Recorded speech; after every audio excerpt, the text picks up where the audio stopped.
एक गांव में एक लोहार था जिसका नाम राम मोहन था।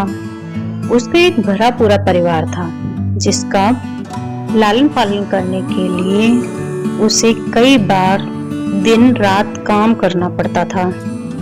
रोज की तरह आज भी काम पर जाने से पहले राम मोहन ने अपना खाने का टिफिन पैक करने के लिए अपनी पत्नी को आवाज लगाई।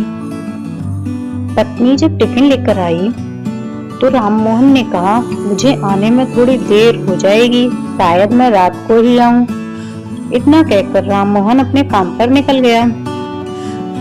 काम पर जाने का रास्ता एक जंगल से होकर गुजरता था।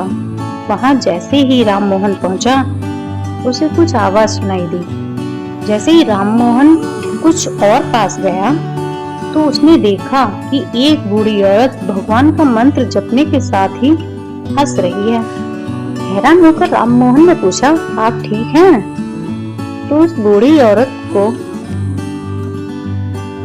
औरत को राम मोहन नहीं जानता था, लेकिन बूढ़ी औरत ने सीधा उसका नाम लेकर कहा, आओ राम मोहन बेटा, मैं तुम्हारा इंतजार कर रही थी। मैं बहुत भूखी हूँ, मुझे अपने खाने के डिब्बे में से कुछ खिला दो। बूढ़ी औरत से अपना नाम सुनकर राम मोहन हैरान था, लेकिन उसने कोई सवाल नहीं किया और सीधा अपना खाने का टिफिन निकालकर उन्हें दे दिया। देखते ही देखते बूढ़ी औरत ने राम मोहन का सारा खाना खा लिया।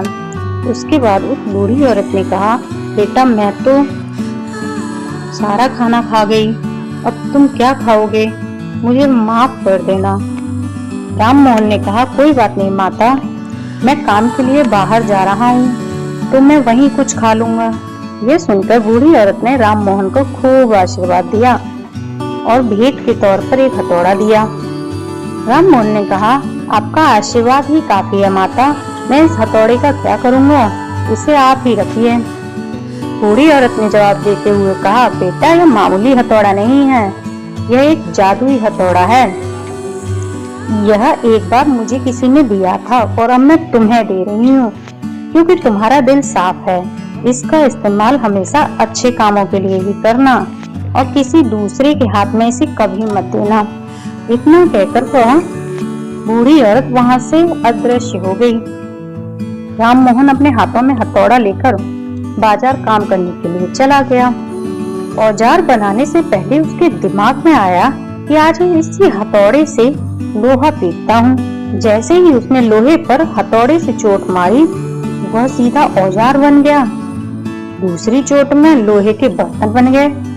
राम मोहन समझ गया कि यह सही में जादुई हथौड़ा है। वह जो बनाने की सोच के साथ लोहे पर चोट मारता, लोहा सीधा वही बन जाता। जादुई हथौड़े की वजह से राम मोहन का काम काफी जल्दी खत्म हो गया और वो अपने साथ ही उस जादुई हथौड़े को घर ले गया। इसी तरह रोज राम मोहन उस हथौड़े से जल्दी काम खत्म कर लेता और कई बार ज्यादा बर्तन बनाकर उन्हें गांव में लोगों को बेच भी देता था। धीरे धीरे उसके घर के हालत बहुत अच्छे होने लगे थे। एक दिन गांव का मुखिया उसके घर आया और बोला, हम गांव वालों को शहर जाने में बहुत ज्यादा समय लगता है, क्या तुम अपने हथौड़े से गांव और शहर के बीच आने वाला एक पहाड़ तोड़ने में मदद करोगे?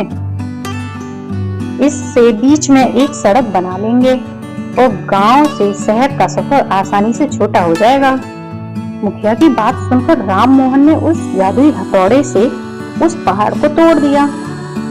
मुखिया और गांव के लोग बहुत खुश हुए और उसे खूब शाबाशी दी। पहाड़ तोड़ने के बाद घर लौटते समय लोहार के मन में हुआ कि इस जादुई हथौड़े से मेरा काम जल्दी हो जाता है, लेकिन कुछ ज्यादा फायदा तो नहीं हो रहा है। इसी सोच में डूबे हुए लोहार घर जाने की जगह दुखी होकर जंगल की तरफ चला गया। उस जंगल में वही बूढ़ी औरत लोहार को दोबारा दिखी। लोहार ने उन्हें अपने मन की सारी बात बता दी। बूढ़ी औरत ने कहा, इसका उपयोग सिर्फ औजार और बर्तन बनाने व पहाड़ तोड़ने तक सीमित नहीं है, इससे तुम अपने मन का कुछ भी बना सकते हो और किसी भी कठिन चीज को आसानी से तोड़ सकते हो। राम मोहन ने अच्छे से बूढ़ी औरत से उस जादुई हथौड़े को इस्तेमाल करने का तरीका सीखा। उसके बाद राम मोहन ने बहुत सारा धन कमाया। आज राम मोहन एक अमीर आदमी बन गया है। जब भी जरूरत महसूस होती है जादुई हथौड़े का इस्तेमाल कर लेता है। इस कहानी से हमें यह सीख मिलती है कि कोई वस्तु हो या हमारा खुद का दिमाग, इन दोनों चीजों का हमें इस्तेमाल पूरी तरह से करना चाहिए।